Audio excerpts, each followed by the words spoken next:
Hey out there, coming at you with a video on some resin tips from an experience from these two projects here.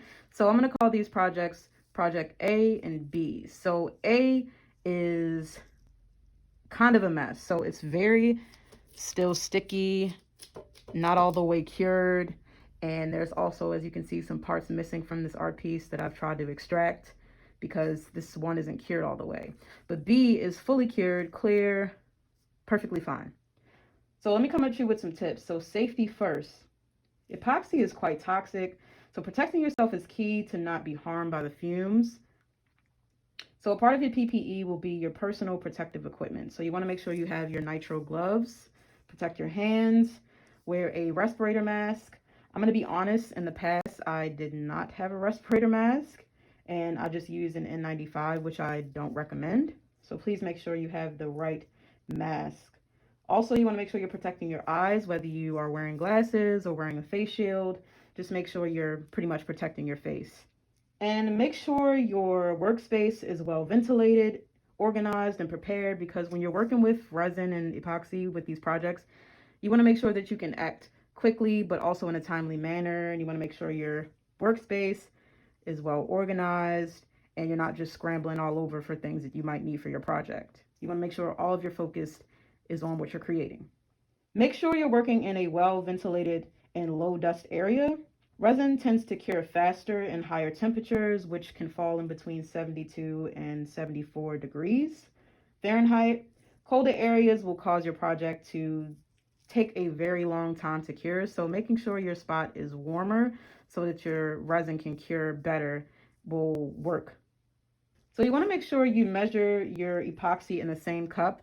I've seen previous videos where some people mix the part A and B in two separate cups and then combine that into one. I found it's much easier to just measure your A and B part in the same cup and then mix. So I suggest working in the same cup, because when you do two cups, that kind of throws off the balance and the ratio because you're busy trying to scrape the equal parts. It's just best to do that in one cup. Also, make sure you are following the manufacturer's instructions on measurements. Usually it's a 1-to-1 ratio, so equal parts A and B. The measurements must be precise, but it's somewhat forgiving. So if your measurements are off a little bit, that might be okay, but it's best to make sure that your measurements are at that 1-to-1 ratio, or make sure you're following the instructions on the box of how your measurements should be. And when you pour your measurements, make sure you pour them very slowly. You want to make sure that you're trying to avoid the bubbles. And if you stir too quickly, you could run the risk of heating your resin and creating, again, a lot of bubbles. But also, once you pour that quickly mixed resin, your project ends up becoming like white and not clear and full of bubbles. So you want to make sure you avoid that as much as possible. Usually you stir for about 3 minutes. I like to stir about like 3 to 5 minutes just to make sure it's mixed all the way. But also you want to mix until there are no swirls. Make sure you mix until it's completely clear. And I like to stir slowly for about 3 to 5 minutes, scraping every side and the bottom with a popsicle stick. And another tip that I want to share here is, which I feel like the mistake I made with A, is that I used too much dye. And you want to be careful with those dyes, whether that be powder or liquid. Using too much dye can ruin the curing process and throw off the ratio, which again is the mistake I made here. I used way too much dye. I wanted to give off the red and give like a bloody illusion with this dark project here, but I think I went a little too crazy with the dye. So be very careful using dyes. I know they look pretty and they make your project look more aesthetically pleasing, but just really be mindful of how much dye you're adding. You only want a little bit. Trust me, a little bit goes a long way. As well as mixing your resin slowly, you also want to make sure you're pouring your resin slowly onto your canvas or your molds. If you run into having a lot of bubbles, what I recommend is using a heat gun or a torch to pop the bubbles. You want to make sure you're acting fast during your pour, because your resin will begin the curing process and you don't want to be adding pieces in as it's hardening. You're being patient and you're not rushing your work, because that's also what I feel like I did with project A here, is I was rushing.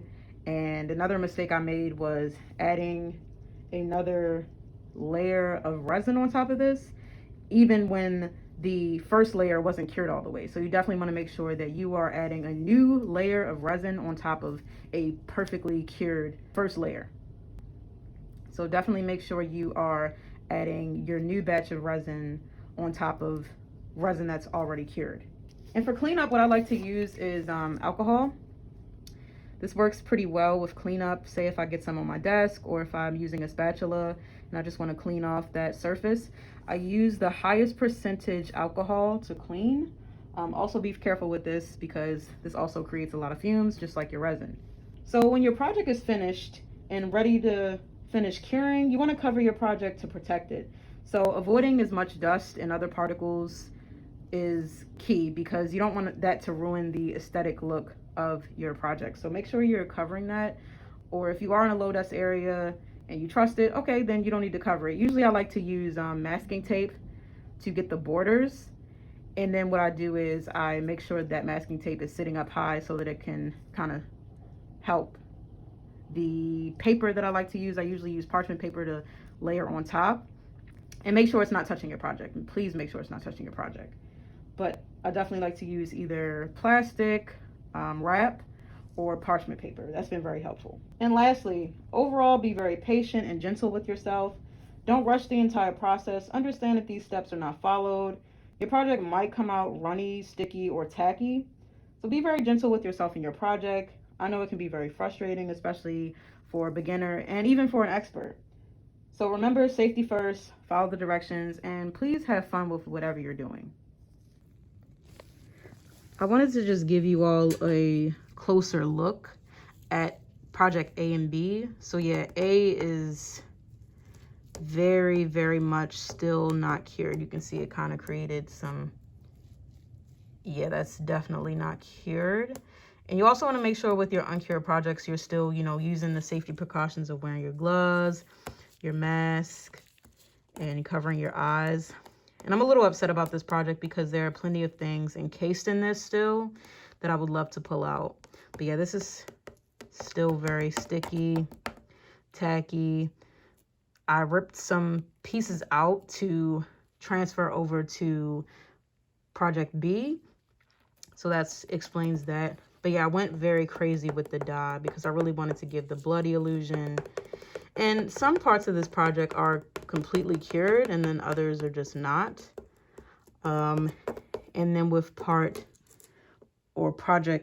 B, this is completely cured. So I'm going to touch this. But yeah, that's completely cured. Like that's rock solid.